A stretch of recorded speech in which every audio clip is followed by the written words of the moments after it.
What is going on, everyone? Welcome to episode 242 of Littleroot Lessons. As always, I'm your host, Carter Noble, joined by our fantastic co-host, Carl Wilkin. What's up, dude? 2 times in like a month. A month? Yeah. Where it's me and you, because Jay and Angelo wanted to go play Pokemon or something. Yeah. They give me a week off, and suddenly they think they both need a week off, too. Sure. Why not? That's fine. To be fair, Jay was also gone last week, but that's because he was getting his life together. He was doing stuff and things. I don't know if he actually talked about what was going on, so I'll let him talk about it when he gets back. So whenever that is, probably next week. Should be next week. Yeah. I know. I think he had a real rough time at the his event today. Oh, yeah. Started out 2-0, lost to Zach Weed, then played Zay Sheng. Well. So 2-2, and then played Jacob. So yeah. Went 2-3. Real rough. There we go. Angelo finished 3-2. Round 1 had a game loss because of a team sheet error. Oh, I wonder what he did. He said he spent all night team building until 11. So, but yeah, the boys are out playing actual events this weekend. So instead, you're stuck with me and Carl. Yep. I think it's fun that they're getting to go play events and stuff, though. For sure, especially when they get to actually get to hang out. The fact that they're close enough to actually get to see each other is always a fun time. So this weekend we had the Lille Regionals over in France. Is that right? Correct. Okay, cool. I know my European cities. We've only had to talk about 3 of this on the show. Look, I was just throwing it out there and hoping I was right. So we have 638 teams to go through. We're not going to go through all those. That's fair. We'll probably talk top 8 for sure, because there's some cool stuff in the meta going on right now. We'll talk about day 1 and day 2 usage, which we'll probably should start there. So day 1, this looks a lot like what Louisville's day 1 looked like. Yeah, there's nothing on here that's overly surprising. The good mons are good. Actually, I want to look at that up. I want to see what Louisville's day 1 was and see how close it is.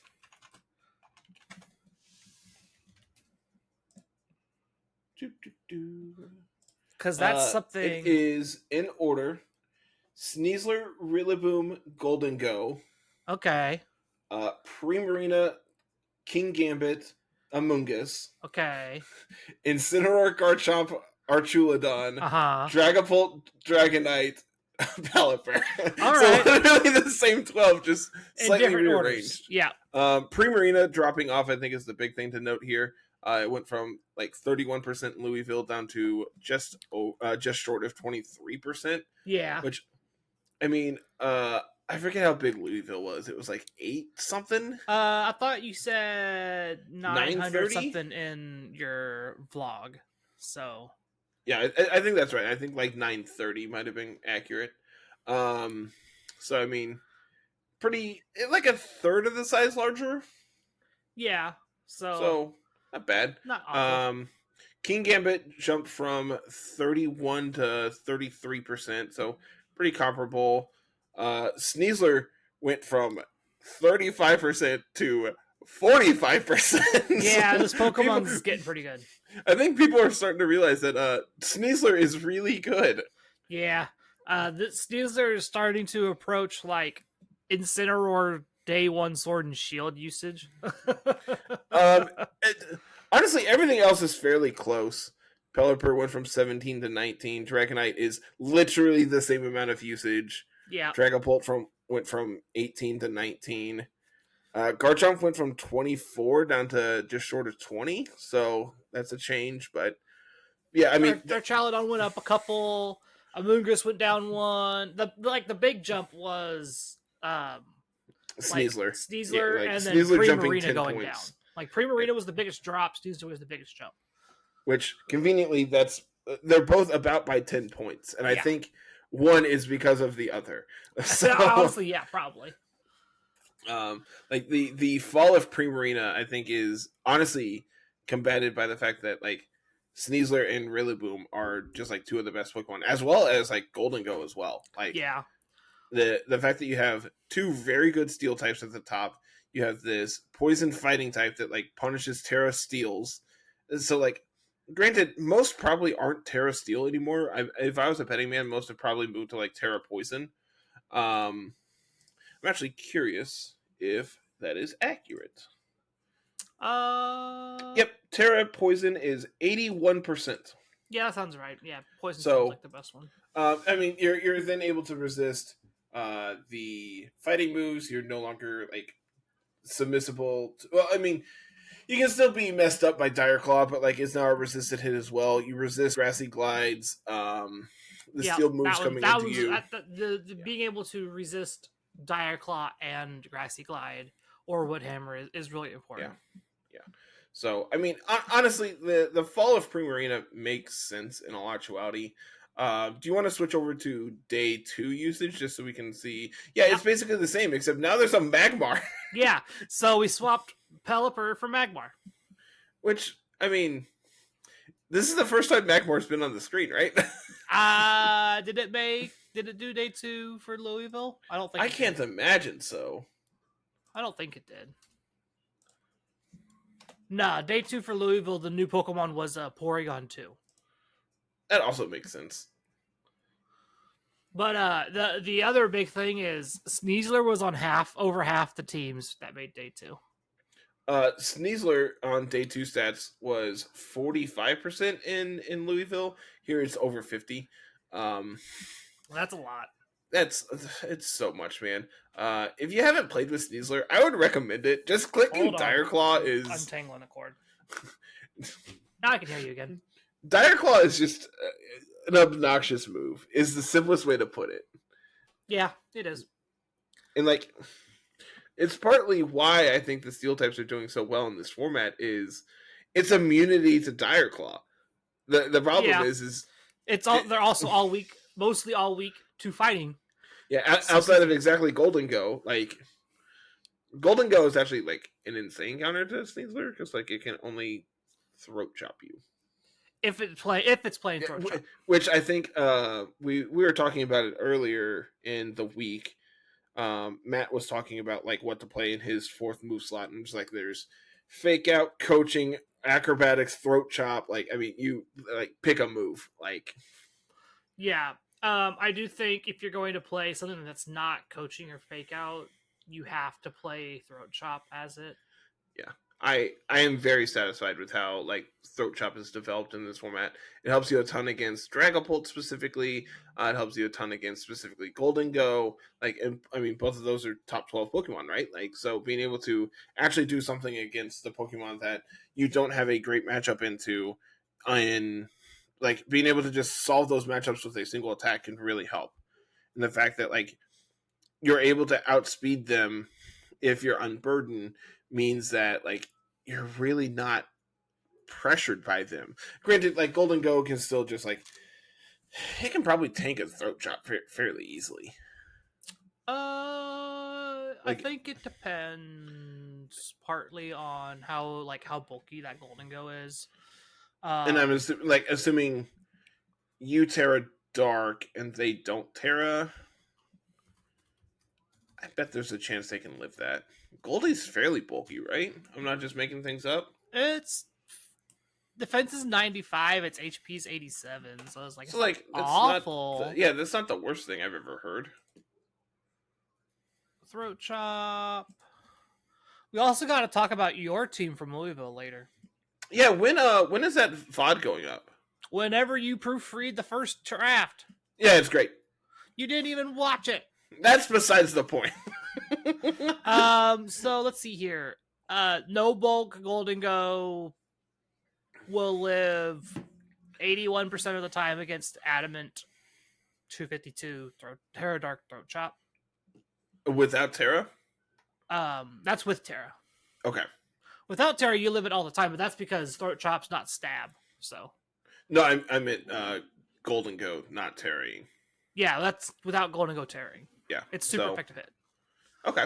But interesting. Like, obviously, if they Terra, you just want to hit every other move, right? Like, and like that's also the thing is that's also no bulk Golden Go. So yeah. Like you want to force the Terra, whether it's correct. Water, Dark, Water, Steel, whatever it ends up being. Yep. So, I mean, honestly, I'm not surprised by anything on this. Magmar being this high kind of makes a lot of sense with like where this format has gone. It's a good support Pokemon, man. It really is. Oh yeah. Being immune to like having the natural vital spirit, like natural sleep annoyance. Like you redirect yawns and the sleep powders and all that jazz. You get to kind of fill that defensive fire spot for a lot of fire, water, grass cores. So that's interesting too. There's a lot to like about Magmar. Access to Will-O-Wisp obviously is really, really good. That's probably why it's getting the nod over things like Electabuzz, which has, I would say, probably better resistances into the format right now. Just because Will-O-Wisp is more important than Thunderwave. Because you have things like King Gambit, Sneasler, Dragapult, Garchomp. All these Pokemon that, if you can get a Will-O-Wisp off on them, it's going to reduce their damage significantly versus your Thunderwave, the Dragapult, cool. It's probably slower than like maybe half your team.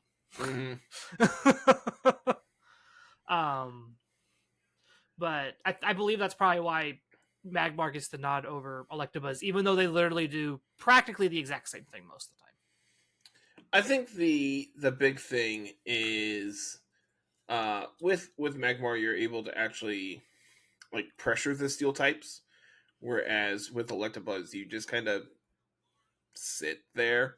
It kind of depends on what you're doing with your Electabuzz. That's also true. Electabuzz still resists all the steel hits, so it's not like it's not sitting in front of him and just taking hits from him. I think the other thing about it is like Electroweb is such a weird move, man, because like it can be very useful, but like I also think that ground type Pokemon are very good in this format and are like honestly kind of underdeveloped and underutilized in this current format. I mean, that's why we've seen Garchomp do so well at so many events. Is like having this incidental ground coverage and like being a ground type is just good. But I don't think that like a lot of Pokemon.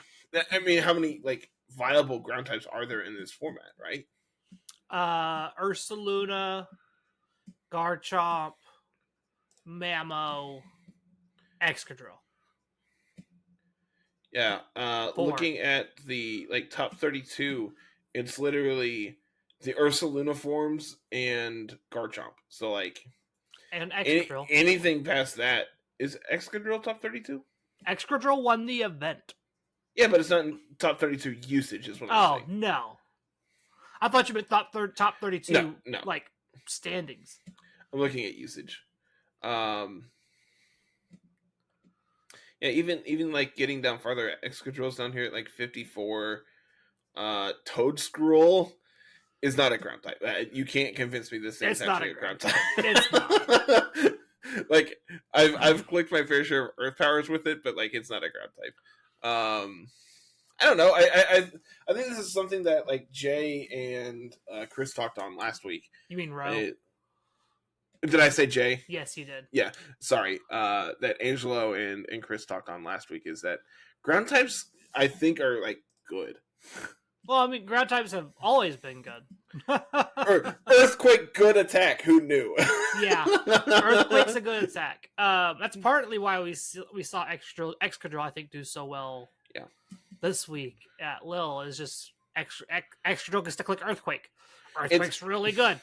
Conveniently, it's also a steel type, so like being able to get a free switch in on like a Dire Claw is also very useful. Yeah, that's another big thing. Is like you're immune to the Dire Claw, so it's like, oh hey, I just have this natural immunity, and I just get to click Earthquake, and I get to do stuff.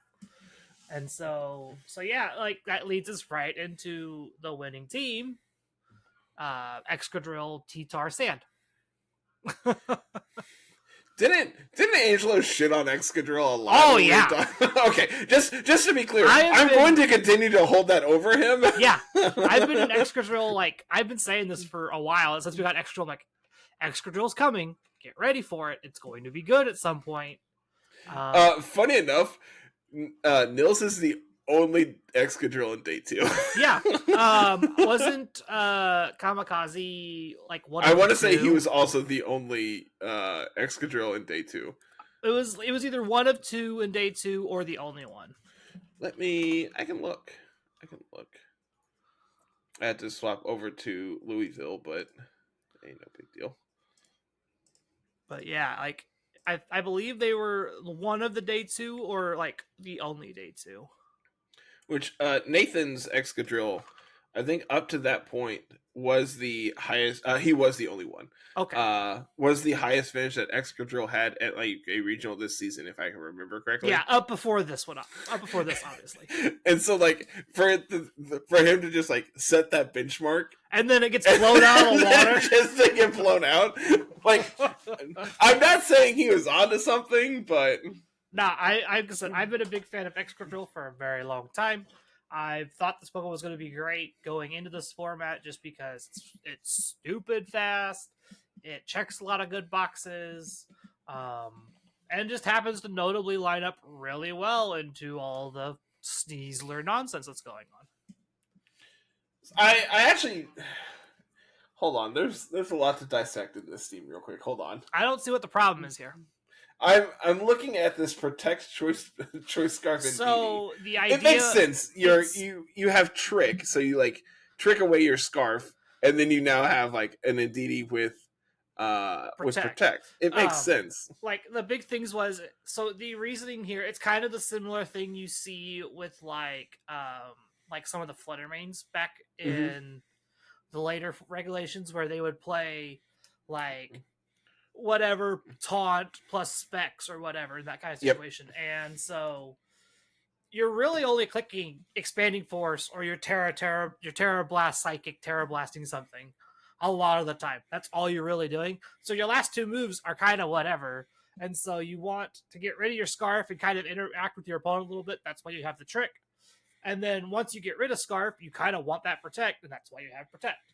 Like, it's just the perfect setup for this Pokemon.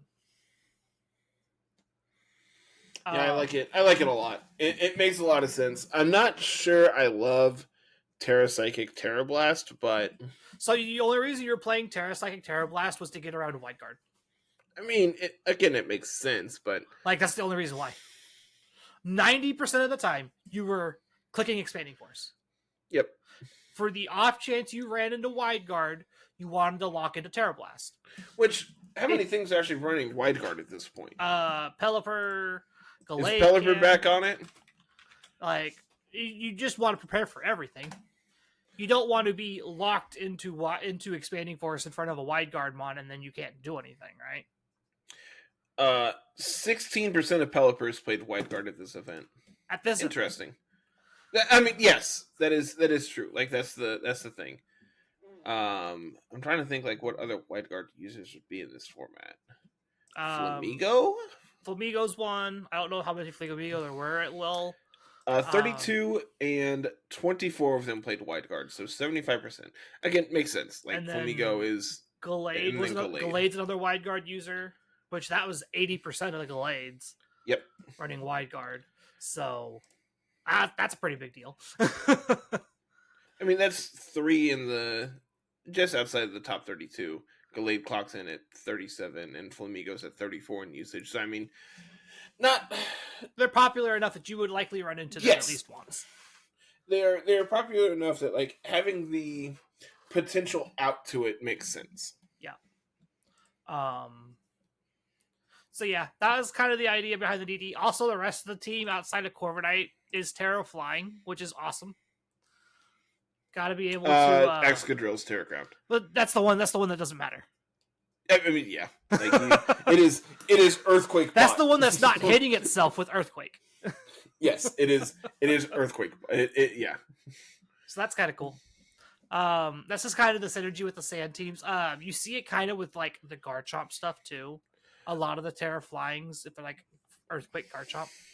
Okay, I love this white herb unburdened Sneasler. This is hot. So yeah, so what you could do was you get to eat the Intimidate, and then your white herb goes off, and then you're faster. And then because that was, I don't even want to say it's a problem with the Sneasler I played, but like I wasn't OHKOing with close combat into incense. So like now that you're white herb, you're still going to be like the fastest thing on the field, and now your CC is going to be able to OHKO them because you're no longer -1. Yeah. A lot of the really incense have adapted to living that close combat a lot of the time. From neutral? From just like the -1.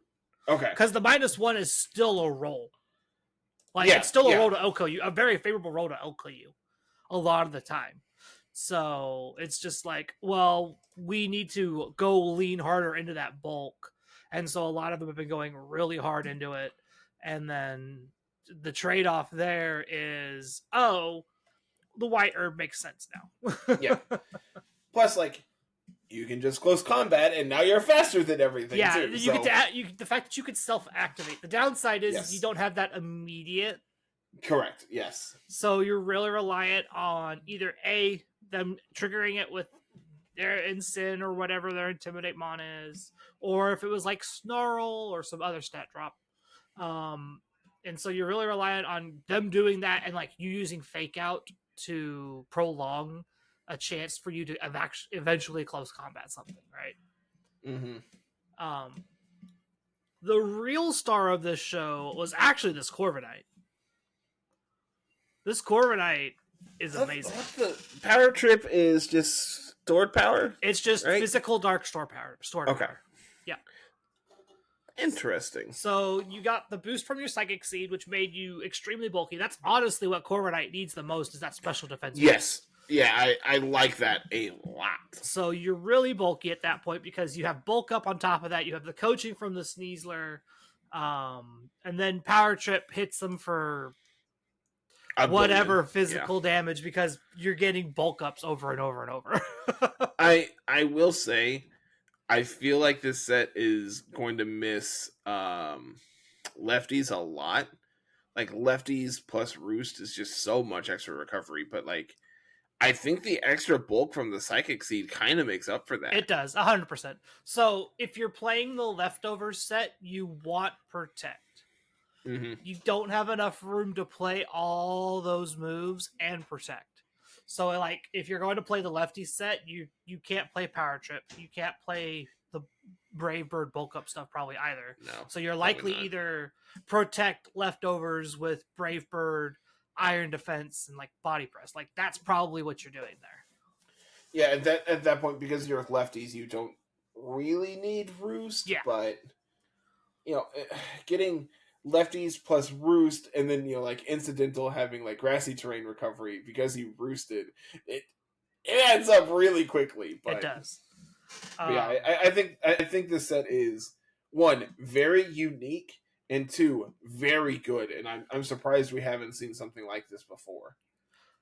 It's very unique to this style of team. Like it requires the Indeedee. It requires the rest of the team, the way it works around it. Like you want the chip from T-Tar, you want the speed from Sneasler, you need the redirection from Magmar.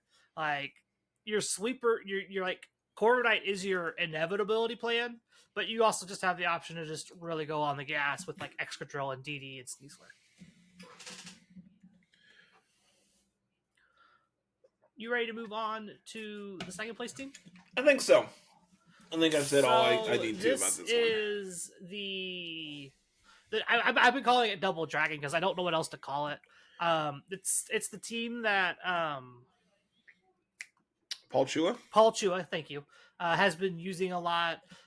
It's placed in 3 separate regionals and finals. Mm-hmm. In 3 different continents. So this team is something you probably need to have on your radar. I imagine it'll kind of pick up as we get closer and closer into the longevity part of this format, where everything kind of gets mellowed out and everybody gets kind of bored. Now, hold on. There's some spice here too. This Ninetales is running like misty terrain. Yeah, did you not know that it gets misty terrain? I didn't know this is something they were playing.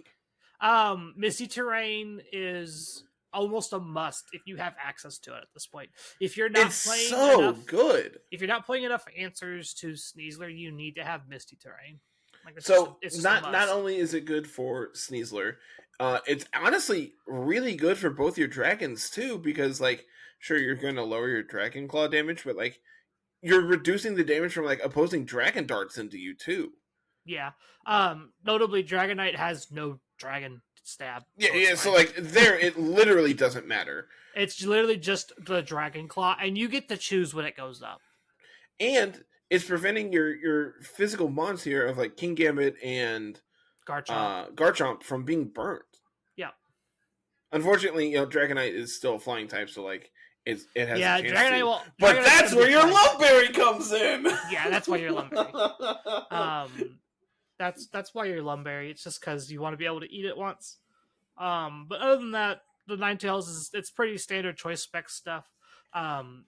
Ninetales unfortunately has that issue of like if you're specs, you don't know what to do with the 4th slot because you're playing Blizzard, Freeze Dry, Moonblast, and then random Terra Blast. I think it's Dark Pulse. I think is the most common specs move. I can't remember.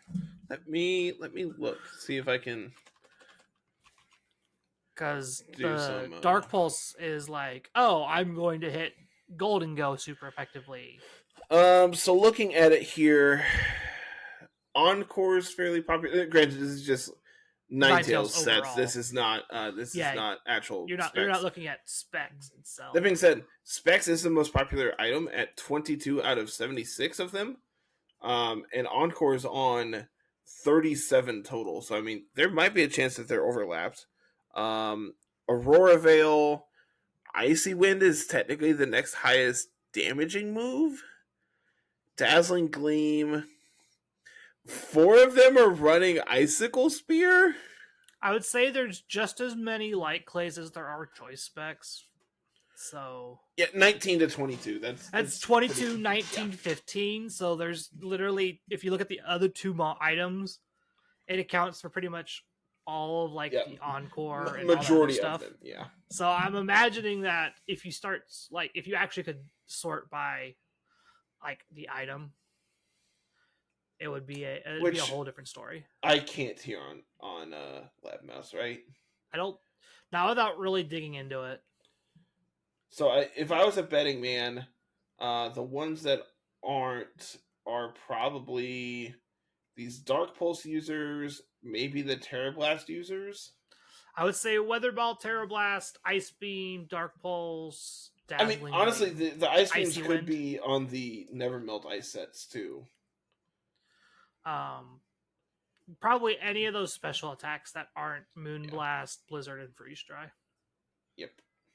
Why are there Icicle Speared Ninetales running around? Am I missing something? It might be for like Focus Sash. I mean, sure. Like I don't know what you're worried about that's carrying Focus Sash. That like you're gonna do any kind of damage with Ninetales Icicle Spear that like Blizzard doesn't already break the sash. Like Icicle Spear being multi-hit means you just get to pick up the KO, maybe. I don't know. I'm not sure. Regardless. Is there Sash Garchomp? No. Is there a world where Garchomp lives? Hold on. Blizzard? Carl might be cooking here. Like, is there a world where Garchomp can live a blizzard? Maybe. I don't know. Maybe it's this Dragapult. I don't know. There were 2 Sash Dragapults out of the 124. I don't really have anything else to say about this. This team I feel like is one that we've talked about 100 times at this point.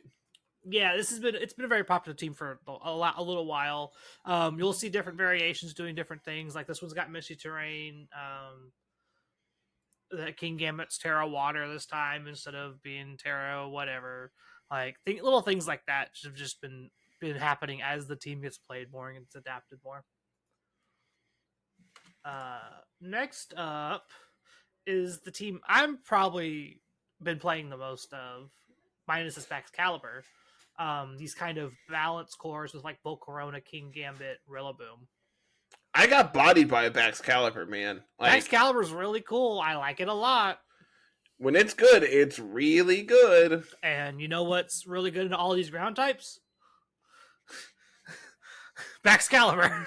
You know what's really good into all the dragons? Now, I will say, the round I lost to Excalibur is because they were scale shot, and I forgot until like after I had locked in. Like they did it. I brought in my last Mon. I went, all right, they're +1 speed. I need to remember that. I need to set my Tailwind here, and then no! I can just Moonblast them. That works. Yeah. And then I forgot. I just did it, and as soon as I locked it in, I'm like, wait, didn't I just say I need a Tailwind? Why did I say that? Yeah, Excalibur is really cool. I like this Pokemon a lot. I played with it a little bit on a more dedicated like snow team for a little while. It's nice seeing it without having to have the Ninetales right next to it. I'm also a big fan of Dondozo. Solo Dozo is a lot of fun. It's just really hard to break and beat sometimes for people. It also just acts as a natural deterrent to opposing like Dozogiri teams, because what are they gonna do to hit you? You aren't wrong. Like, you kind of just look at each other, you get to click yawn, and they have to sit there and sit through everything while you're just clicking liquidation or fishing for fissures or whatever. So it's just like, cool. I hope you're ready to play this long drawn out battle, because that's what this is. Eventually someone's gonna get there, and hopefully it'll be me. I do think Unburdened Sash is wrong for Sneasler. I fully agree. I think this is something I played against. This is something I played against probably 2 or 3 times in Louisville. I think it was actually twice. I'm just like, all right, well, I just won't break the Sash. Yeah, like, I just won't take them down to Sash, and then I'll be fine. You just leave it alone. You just don't let them consume the Sash. Or just double into it and make sure it's enough to KO. Like, yeah, like there's no world where like most of the time, if they like with the being heads up, no one's gonna try to Oko you directly outright when they know you have Unburden. Correct. So I do think Poison Touch is more important. Yeah, I like Poison Touch Sash more. A lot of another thing I saw from Lille is a lot of these Rillabooms dropping U-turn for high horsepower. Hey, Carl, ground coverage is really good. Coverage is good. That's what I was getting ready to say. Ground coverage is good. I do think like not having to have U-turn, especially if you're not a pivot heavy team like this one is really good. The Volcarona being this Terra Fairy Quiver Dance Rage Powder like dual purpose bond's really cool. It's like a matter of I can click Quiver Dance or I can click Rage Powder, and you have to figure out which one I'm going to do. If you pick wrong, I'm going to set up with whatever and get going, and now you're really far behind. So yeah, these types of teams are a lot of fun for me. I like these a lot. Unfortunately, it requires a lot of brain power and a lot of knowing your matchups really well and in and out. And sometimes you just get unlucky and you get crit out of the game. That's just kind of how these work. Sometimes it be like that. I believe there's one other style of team like that, or something pretty close to it. I think it's Eduardo. It's EDU's team is kind of similar to that, where it's kind of balancey core, but we'll get into that in a second. Next one up is Giuseppe's. I guess this one's also kind of balanced with like the redirection and the nasty plot and the setup and all that jazz. This one has the Sash Poison Touch Sneasler, which is really, really good. Also has Assault Vest Blood Moon Ursaluna. Have you got to play with any of the Assault Vest or play into the Assault Vest Ursaluna much? No, when I was playing Ursaluna, I was doing. I have played against it a few handful times. When I was playing with it, I was either doing life orb things, throat spray things, which I very quickly realized that like life orb is just better.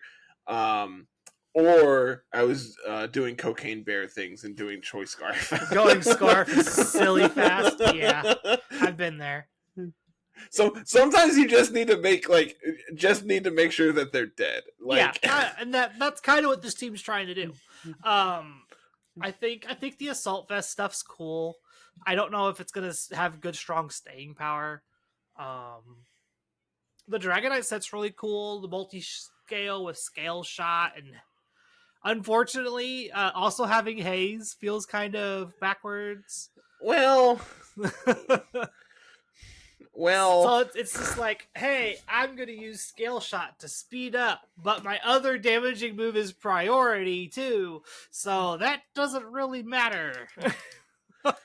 I mean, I guess the big thing there is like Ace is obviously into like any random dozos that you run into. It's good into like any potential setup mons, may that be like opposing Scale Shots or like opposing Golden Go, opposing Volcarona, opposing King Gambit. You could Sure, literally just Scarf, name off all the random setup mons. coaching, Swords Dance, Nasty Plot, pick up one, right? Or it's good at like getting rid of your Intimidate drops on your Dragonite and your Sneasler. So yeah, I do think this one you could have been real cute.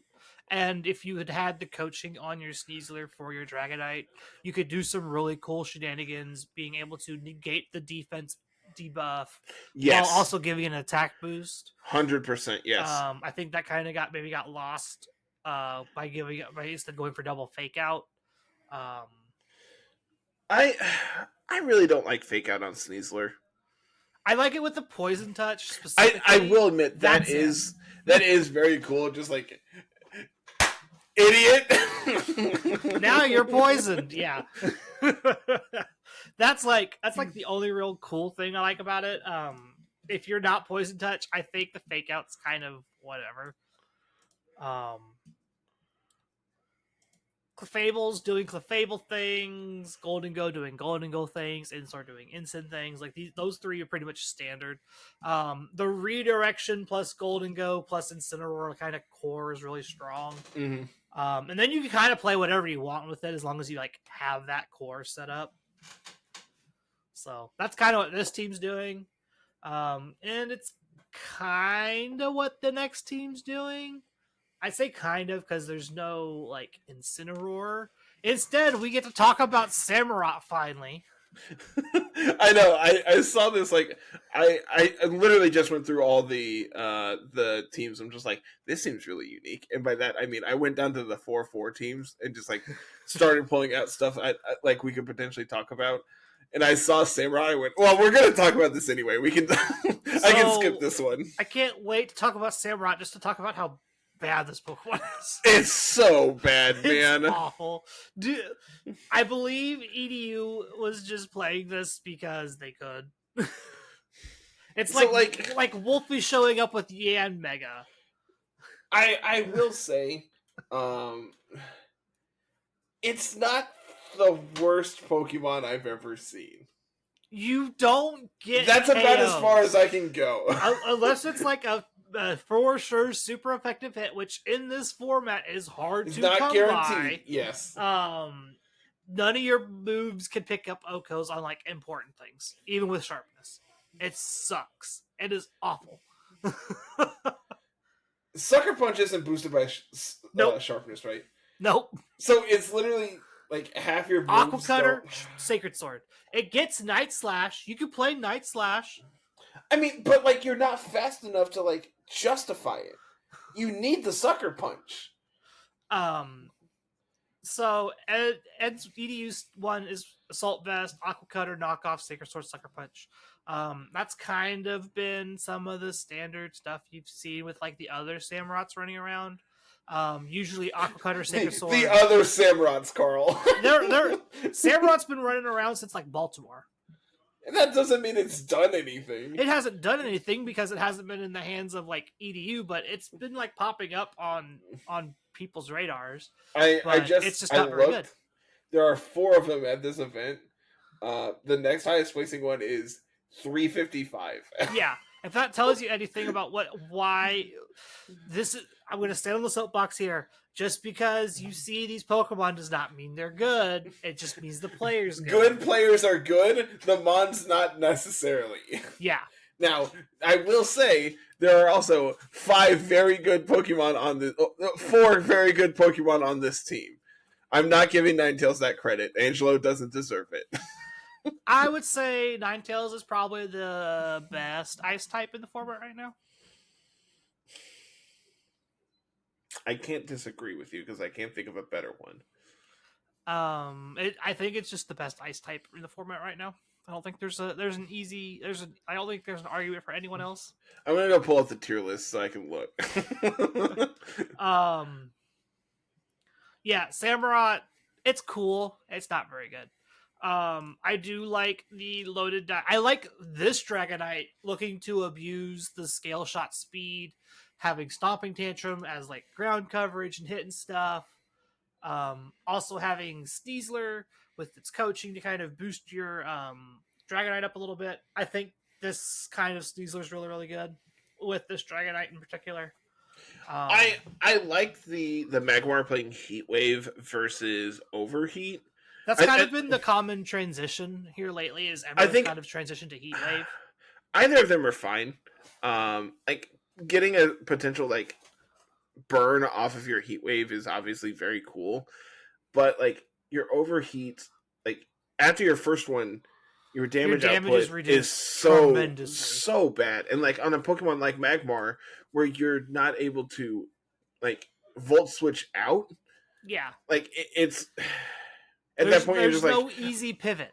Correct. At that point, you're just like, I guess I'm just gonna click follow me until my Magmar goes down. Yeah. Like, or fish for a crit.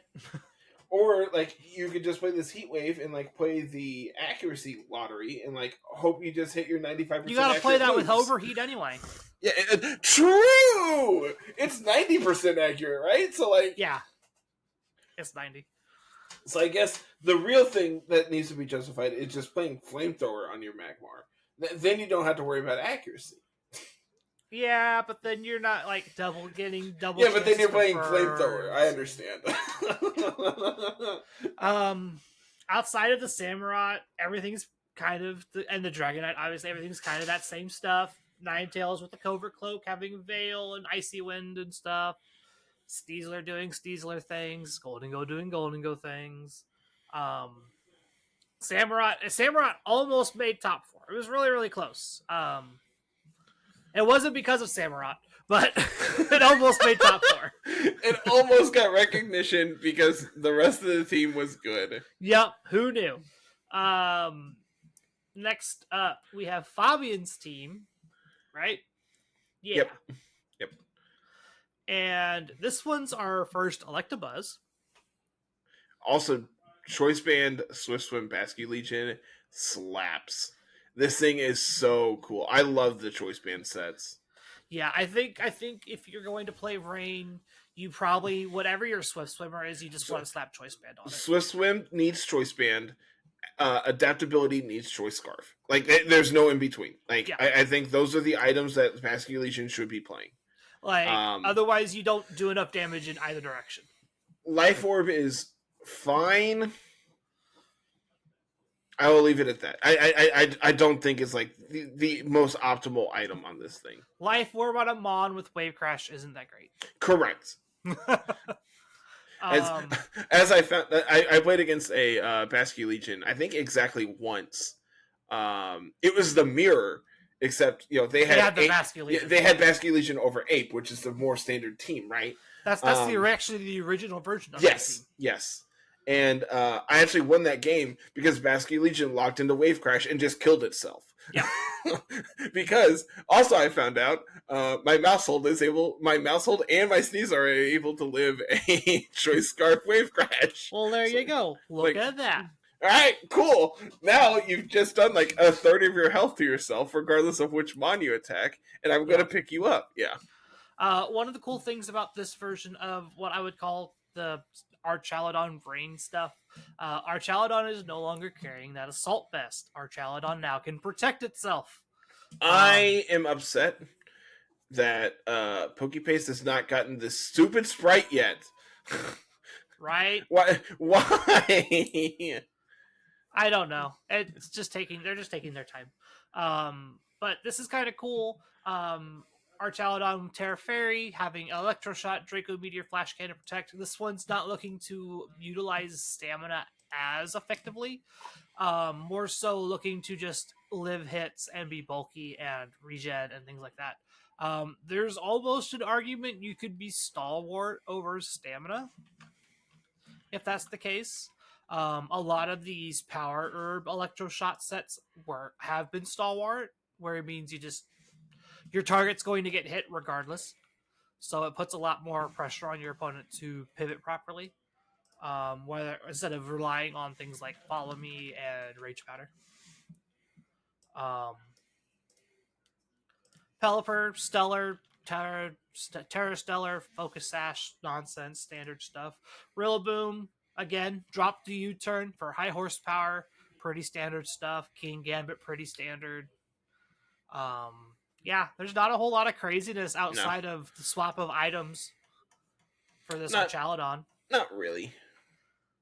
It feels like I feel like this is a fine adaptation for Rain. I would like to see like calcs for Archaludon, like make sure we're not getting exploded by random special attacks and whatnot. But yeah. I honestly think we can probably skip the 8th place team just because it's it's another Rain team, but their redirector is Amoonguss. This is literally just stock Rain. It's stock. Here, I'll pull it on screen for people to see it. It's literally stock double steel Rain. I don't think there's really anything that we can say at this point. Yeah. It's a Pelipper team. Yep. Cool. It is a Pelipper team. We'll jump back to 7th here. The 7th is Exeggutor, which is not the first time that this channel has talked about Exeggutor in this month. Exactly. This is Kanto Exeggutor doing trick room things for people. It's kind of interesting seeing this like Exeggutor kind of be like, hey, I have sleep powder, I have trick room. If you don't respect both, you're in trouble. Also, we can go really fast. Yeah, like if by really fast, I mean like an exceptional speed, like an okay speed enough for. So it's super interesting, right? Because Exeggutor's in that weird speed tier where chlorophyll doesn't help it a ton, right? It helps, but it helps it competitive, enough. But not enough to like outspeed. No. Yes. So Exeggutor the chlorophyll helps it just enough to where it will outspeed you if you don't set up your tailwind. But because it has Trick Room, you can't safely just go for Tailwind in front of it. Correct. Because it'll just set up the Trick Room. Correct. And then you're just out of luck because now it doesn't care if the sun's up. It's still probably slower than you. Hunter and I, when we saw that Exeggutor was on stream, him and I were talking about it. And I told him, and I'll say the same thing here, I'm upset that we're not Harvest Exeggutor next to Torkoal, but I also understand why. I think having the option to be just slightly faster than most of the Mons when your chlorophyll's active and threatening that fast sleep powder is important. because I fully agree. Because they I just like Harvest. I know. If you're gonna do Harvest, you do the big Executor, the big Alolan one. True. That one takes advantage of Harvest really well. But yeah, past that, I mean, this is about as hard as Trick Room can get. So like, this is pretty much what Trick Room is.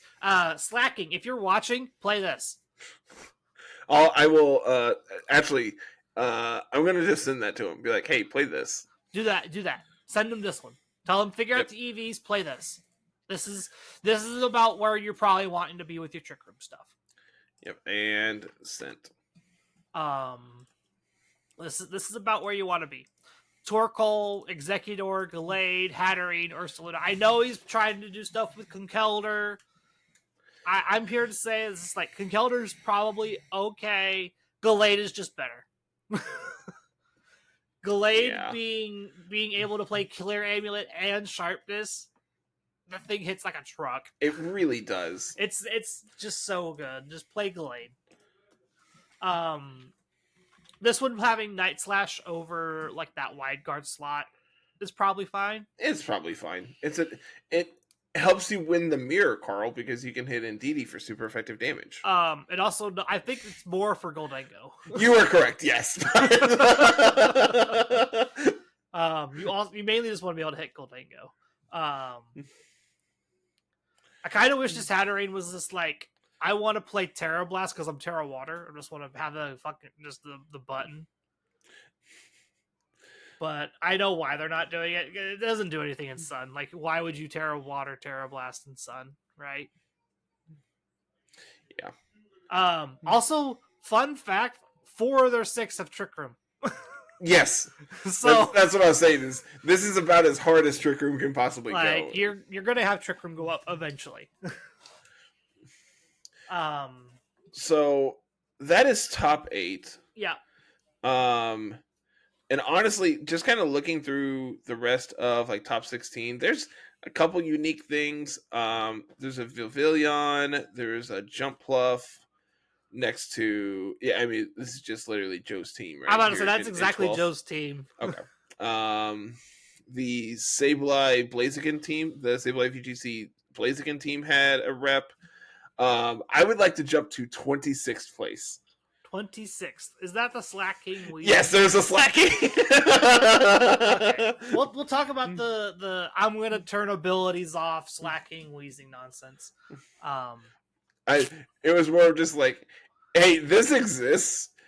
This is the first time I've ever seen this team do literally anything. It's the first time I've seen it like do enough to be in contention for like day 2. This, for those that may not know the way this works, Weezing, neutralizing gas, turns off all abilities on the field. Slaking, having base 600 stats, and the ability Truant means that you only get to attack once every other turn. You get a legendary, but it sucks because it only attacks every other turn. It's doing what Regigigas Weezing was doing in Sword and Shield, but much worse. Degree. Yes, yeah. Because you don't have great normal stab anymore. So yeah, that's the problem, right? Is Gigas was good because Max Strike was really good. Yes, Max Strike was a busted move. Whereas here you get Double Edge. You get to kill yourself with Double Edge, or you get to effectively have Truant without Truant with Giga Impact. Cool. Cool. Temper Flare on the Talonflame's cool. I don't know if it's actually good, but it's not. Cool. It's literally just like, oh, you intimidated me. I'm going to Temper Flare the other slot because it's not resistant to fire. Yep. I think that's literally all I wanted to point out of this team is that like Slaking did something. It's here. I have a shiny Slaking on my file. It was one of my raid mons, like one of my Terra go-to raid mons. Interesting. Like I literally went into the raids like, hey, that Slaking doesn't look right. Why does this thing look sick? Oh, it's because it's a shiny Slaking in a raid. So that's cool.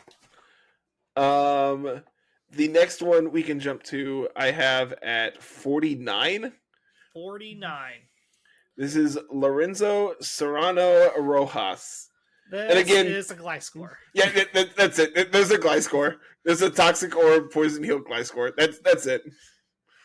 The rest of the team is very you gotta standard. find me cool teams, Okay, not just okay. cool mons. All right, cool. So we're gonna jump to. If you want spice, we're gonna jump to 73. Okay, so I see Mega Flapple gravity stuff. There is a Sableye here to pair next to your choice band Flapple. You have Yanmega because you have Hypnosis now next to Gravity. You have the size spam mode of Delphox and Didi, but it's not the standard version you would anticipate because we are Magician Delphox with our Psychic Seed. This team went what? This Daytude. 7-4. This cool. Daytude. It did just enough to lose 2 in day 2 and then go home. Okay, cool. I would like it to be known this is the spiciest team I found in day 2. Yeah. I'm sure they talked. Did they talk about Yanmega last week? I don't remember. Surely they mentioned it. Wolf played it, so like it had a lot. It has attention on it now. Yeah. Like it's a Tailwind Hypnosis user. Honestly, cool. Wolf wasn't even doing that. Wolf did not have Hypnosis on it. No, he was doing Bug Buzz things because honestly, bug coverage is not the worst thing in this. Yeah, like this format. They actually have Bug actually has a good use here. But no, so the Hypnosis thing, people have been using Yanma. Yes, because you can use Screech and Eviolite nonsense with Yanma or Focus Sash, and you just get to be goofy, silly because speed boost, go fast because it's a Yanma, who's going to expect it to be good, right? Yeah, you're right. Yeah, exactly. That's where this is coming from. Correct. I like the Sylph Scarf Ursaluna a little bit. I think it's probably just worse than Life Orb. It is. Okay, cool. I just like that you're not killing yourself slowly. Very true. Like having that utility, I think, can be useful, but yeah. So that's all I've gotten from. I gotta know the calc. I gotta know the calc for Foul Play, Terra Dark, Black Glasses, Sableye. I have to know the calc for this. Is it like Garchomp? Maybe. That'd be so weird if that's like there's exactly no way it's enough, right? Like, I have to know what this is. Like, maybe the Black Glasses makes it where you can like 2-shot them. I don't know. That's such a weird like. It's got to be one. It's no. I bet what it actually is Dragapult, right? Like I don't think you need the Black Glasses or the Terra Dark for that though. Probably not, but like it probably helps. I don't think you need it for that. It's got to be one of the dragons, right? Because it's. I guarantee it's not enough for. It's probably not enough to like get a 2-shot on Rillaboom. King Gambit is a double resist. Sneasler's a resist. Ensign's a resist. It's not Garchomp. Is it a 2-shot on Garchomp? I think so. Yeah, it's a 2-shot on Garchomp, but I don't think you need Terra for it. Yeah, you don't need Terra for it to be a 2-shot on Garchomp. What about Dragonite then? I'm so interested in what this is. So on Dragonite, this is interesting. Unlike the choice band, like super, like bulk Dragonites, it can OHKO Dragonite. That's not the dumbest thing I've ever heard. Like, now granted, if they've got a little bit of bulk, you're probably not picking up the OHKO, but it can. Like, maybe it's just like Terra Dark, Foul Play, Black Glasses, Helping Hand, Sableye, Foul Play picks up an OHKO somewhere. I don't know. It's such a weird thing to do, though. It is so wild. Like, and that's the thing is like, who's gonna calc against that? So with the Helping Hand, that picks up Garchomp. There's no way. There's no way this is what it's for. Like, that's so weird. This team is so wild on so many different levels. So if you just do the helping hand, foul play gets into like 50% chance to OHKO that adamant Garchomp.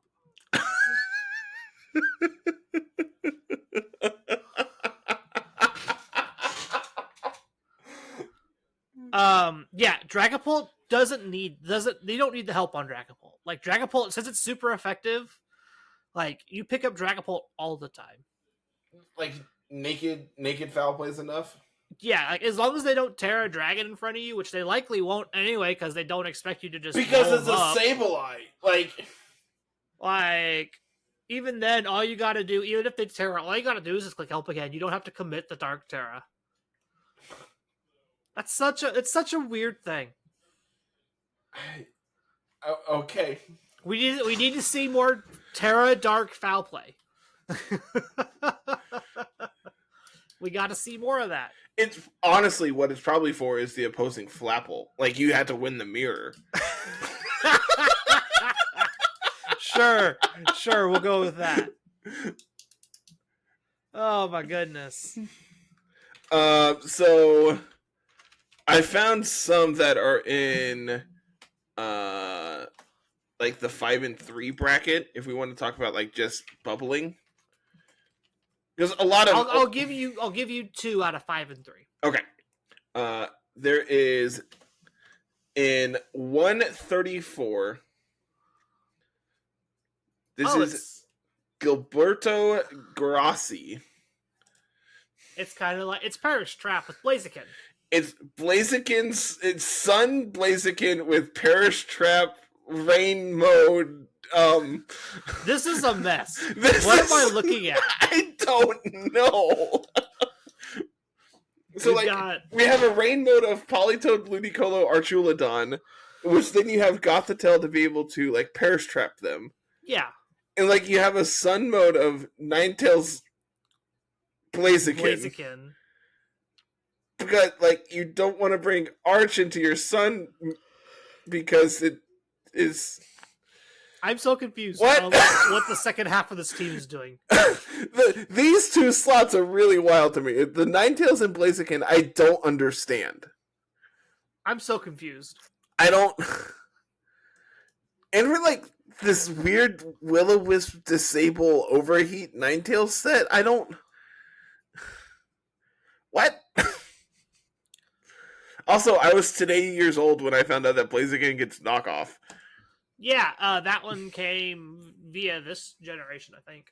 Interesting. I did not know that.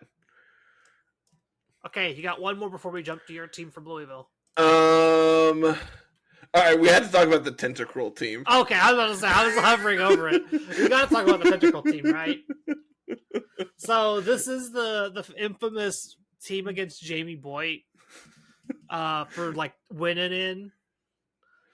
And it's got like Avalugg and Tentacruel and Flamigo and there are Crocodile like 3 Pokemon on this screen that I did not anticipate seeing at all, and they're all together. Carter, ground types are good.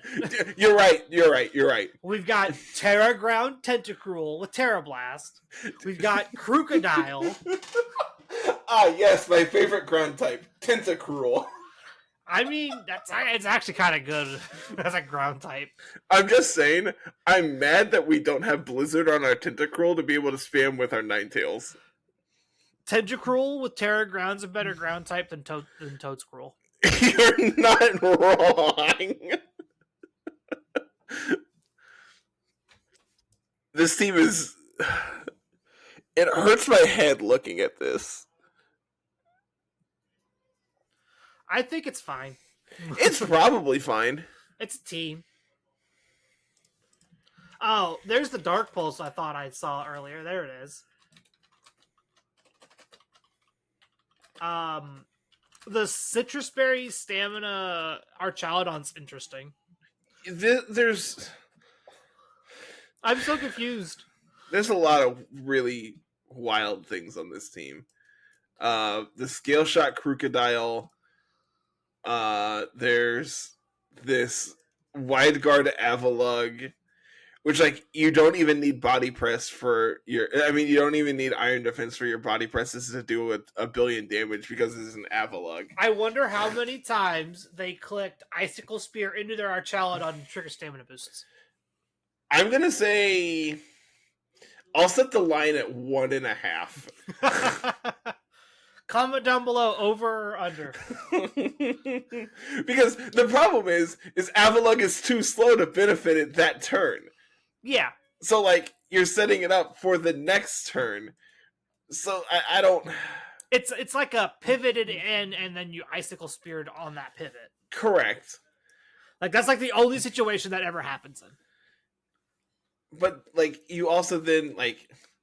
Avalugg also just loses against opposing Archaludons because, like, your special defense is -6. Yeah. So, like... I've tried to make Avalugg work in, like, RTT, you know, the shitmon draft league, and it's not good there. Like, yeah, right.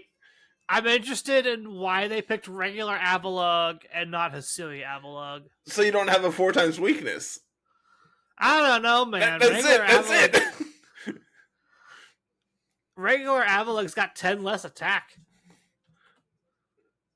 I'm assuming it's 117 versus 127. What if it's bulk? Like, are they 184? It's 10 less special defense. Carl, we can't afford to lose more special defense. We already have negatives.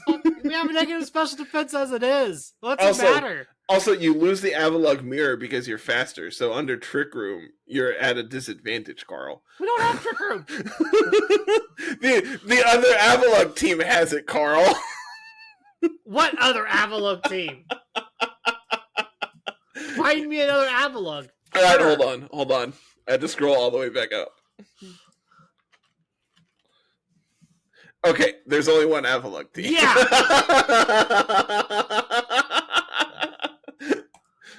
Okay, that's your 2, 5, and 3 teams. We're done with Lille. Time to talk your nonsense. We worked hard on this. Yeah, we did. You did, like, all the EVs and stuff. You handed me the team. I played a bunch of it and went, yeah, we're playing this. And you went, okay, here's an optimized version of it. I went, cool, can you build it? And then you built it. Yeah. You did all the work, and I just went, yeah, this is great, thanks. I was like, this was actually the last team I did any kind of building for Reg H since, like, the last, like, month and a half. So, I did a ton of testing trying to figure out what I wanted to play, and I had settled on I want to play Mouse Ape because I genuinely enjoy the play patterns of Mouse Ape. It is click the button, do the thing kind of teams, and then you just went, all right, here's the most hyper offensive version of this team I can possibly find. Yeah, I went, sick. I am locked in. Let's do it.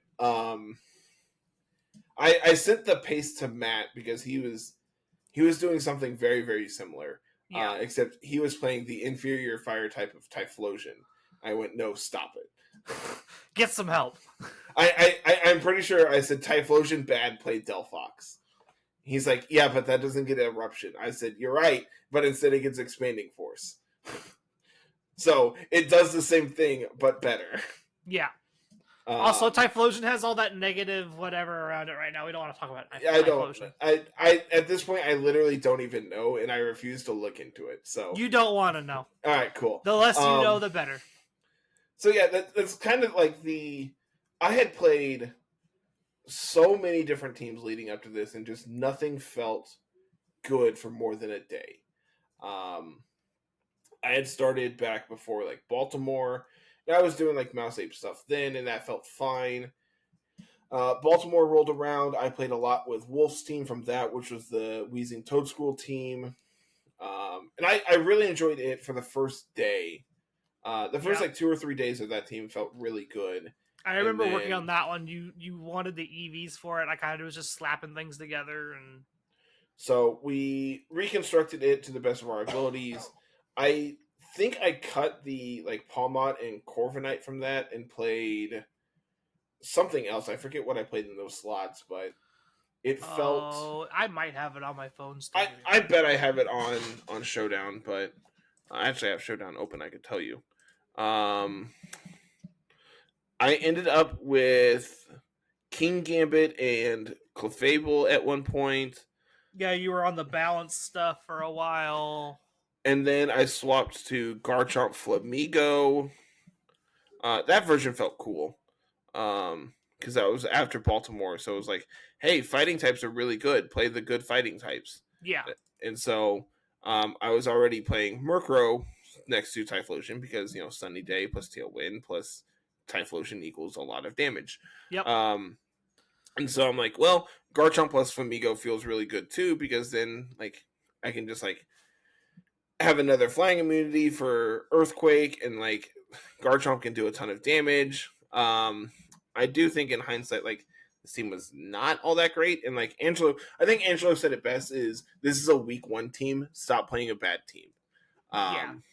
Which, like, yes, was very accurate. I went through my Trick Room phase where I was playing, like, Bear and Giraffe.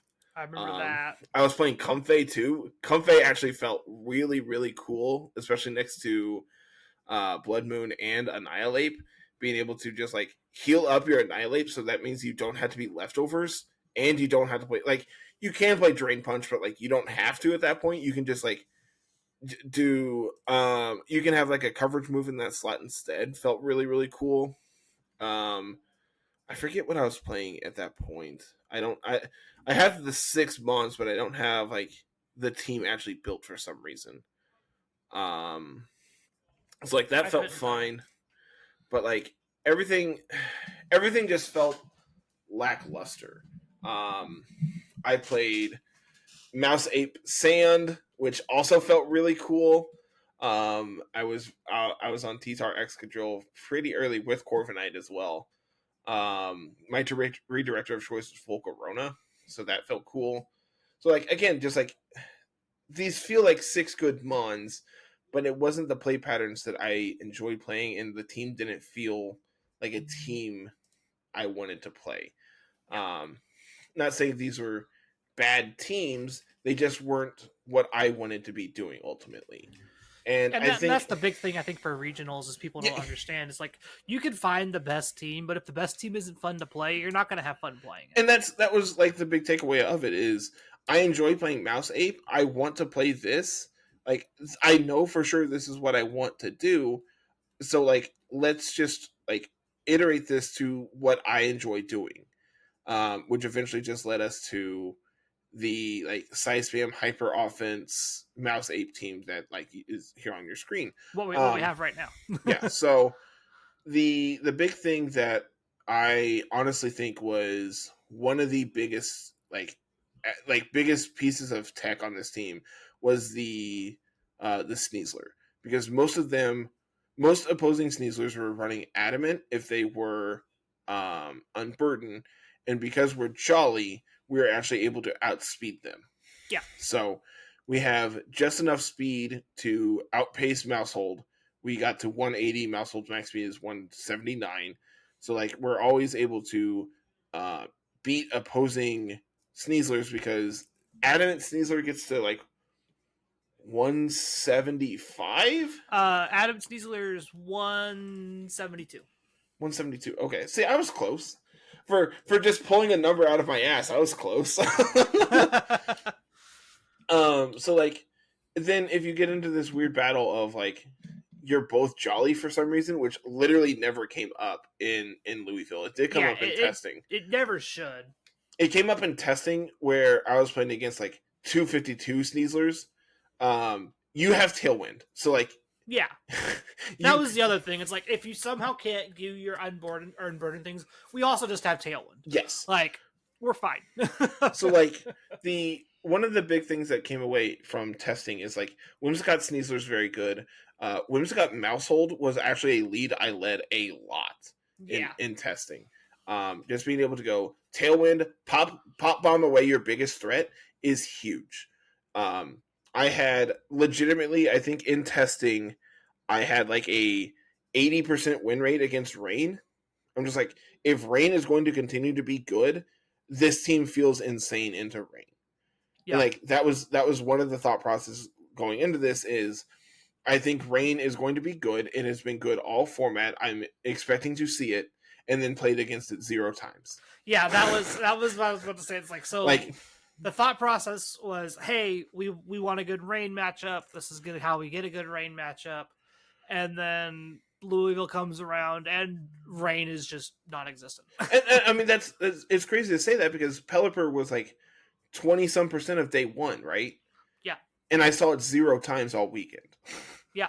So, you know, like there are gives and takes in that. And, I just rolled poor matchups, I guess. One of the things that going into the weekend I felt really unfavorable against was specifically Dragapult.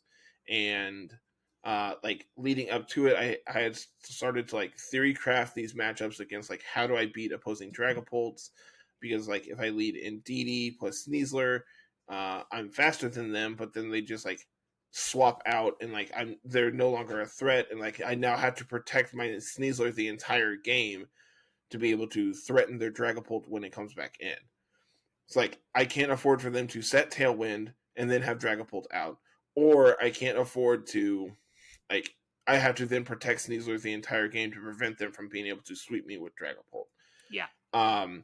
And I actually played against it round 2. I played against the like Dragapult balance team with I think it was Magmar as their like redirector of choice. So it was like you said it was like Primarina, Dragapult, Magmar. Yeah, it literally just like the core balance team stuff. Yeah, with Magmar as their redirector.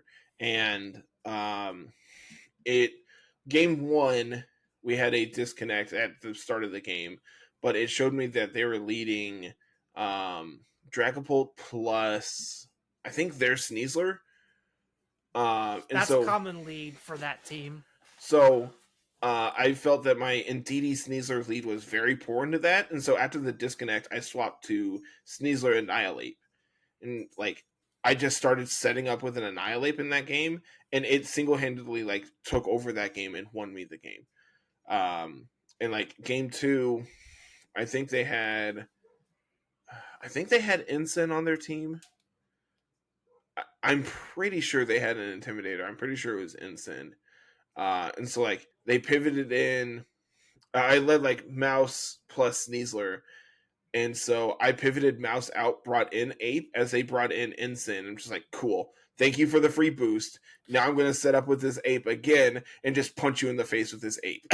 So like, Annihilate kind of just answered my Dragapult problem. It's just like, I'm going to bulk up in front of you, and you can't stay in front of me because Sneasler is going to threaten you.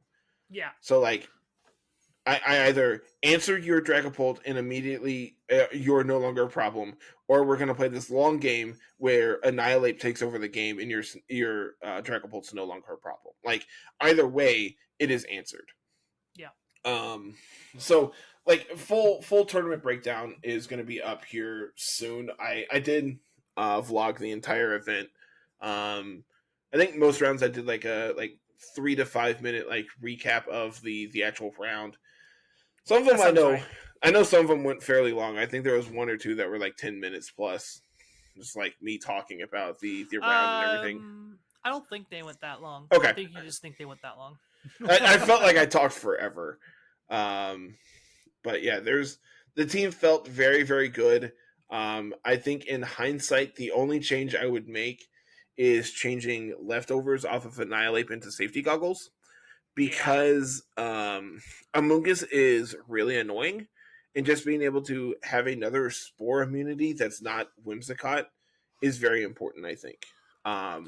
The trade-off was, it's like Amoonguss is bad into the delphox and DD stuff you're doing. Correct. Like it is they have to Terra it to try and live, and even then, double expanding force might still pick it up even after the Terra, as long as it's not Terra Dark. The problem with that, like that thought process makes a lot of sense. The problem with it is the rounds I played against Amoonguss, they also had Rillaboom to take over the terrain, so I can't just sit there and spam expanding force into them. You just double slot into that Amoonguss. You just picked Amoonguss both times. That's all you got to do. So like I think I ended up losing 2 of my rounds to like Amoonguss just sporing me to death. And just like having another immunity would have made a lot of help there. The mirror match I played, I never actually got to beat up my Annihilate. Like that literally did not come up in the technically 6 rounds I played. Yeah. You get to see that in the vlog. Yeah. I only ended up actually getting to play 6 rounds, but there was a super sick play where my opponent and I both led, I think it was Whimsicott Maushold. And it was game 3. Game 2, I made a misread of like the situation of how they were going to play it. And made like after seeing how they played game 2, I was able to like make an adaptation for game 3. And I made the read that they wanted to preserve their Maushold and go for a follow me to prevent the pop bomb from KOing their Whimsicott. So I got to beat up their Maushold, which like was low enough between beat up plus Moonblast was enough to KO their Maushold after they Terra Ghost. That's cool. like why would I ever click beat up there if I'm not reading exactly them Terra? Yeah, exactly the Terra Ghost. Like that's actually kind of cool. It was the only time that came up that I clicked beat up, and it won me the game because of it. But like as soon as my opponent like they Terra'd and like they had this like smirk on their face of just like, haha, I'm gonna get you, and then I'm like, all right, here's my beat up, and they're like, oh, just like immediate shock. They're just like, oh, that's really bad for me. Like, get him. Like as soon as it happened, they're just like, oh, that's really bad. Which we're technician beat up, so that's it did a lot. It does a lot. Like I think it took them like I think they had taken a Moonblast, and then beat up was enough to KO them after the Moonblast. So like they went from yellow down to dead from beat up. Great. So yeah, it was the only time the move came up. And I know like I think you or Angela or maybe it was someone tried to convince me that beat up was not best move in slot and wanted me to play like Thunder Wave or Super Fang or something along those lines. I was very anti-Annihilate on this yes, setup. Yes. And I'm just I was fine with the beat up. I'm playing Ape. I was fine with the beat up, but if you were gonna do that, you wanted to be like the follow me the safety. Yes, that's what it was. You're like, if you're gonna be Mouse Ape, you should be Friend Guard plus, the Friend Guard version. I'm like, nope, I need to be able to do damage with my mouse. And like mouse was very good. It wasn't until like round 4 that it came out. Delphox didn't make an appearance until like round 5 or something. So like majority of my games were just like, here's Whimsicott, Sneasler, and Didi and Ape, and like we're just gonna beat you with these. My monkey's gonna punch you, and like my sloth? Is it supposed to be a sloth? What is Sneasler supposed to be? It's just a big Sneasel. Okay, so like what is Sneasel supposed to be? I don't know. A weasel? That would make sense. Yeah, that's where Weavile comes from. But like they don't look like weevils, like weasels. What's a weevil? I don't. Underwood. But yeah, like I was a big proponent of just like if you're gonna do that mouse ape stuff, you probably want the more supportive maushold, because you want to be able to lean on your Annihilate more. Whereas if you're not the support maushold next to it, Annihilate's going to take extra damage because you don't have any of that damage mitigation that Annihilate was looking for. Yep. So yeah, team was really cool. I really enjoyed it. If you want the team, here you go. Go play it. It's right there. Look at that. Yep. You got it all on screen. Sorry, those who are listening, it will not be in the team show notes. Well, it's more of an incentive to go watch on YouTube. Yep. All right. With that said, I think we're done here. I agree. We had a very productive podcast. Ro can take us out of here. Ro or Jay? Now it's gonna be Ro. Now, it's Ro, because I got last week's episode. All right. You can follow us at LR Lessons, which is where we tweet out our episodes. You can also listen to all of us on YouTube, Spotify, Apple Podcasts, and any other podcatcher that you use. And as always, the Discord at Littleroot Lessons. I think that's gonna do it, man. This is a fun one. It's always nice when it's us. So we get to talk and just BS our way through Pokemon, as we usually do. So, yeah. Thank you so much, everyone, and we'll see you next week. Have a good one. Peace.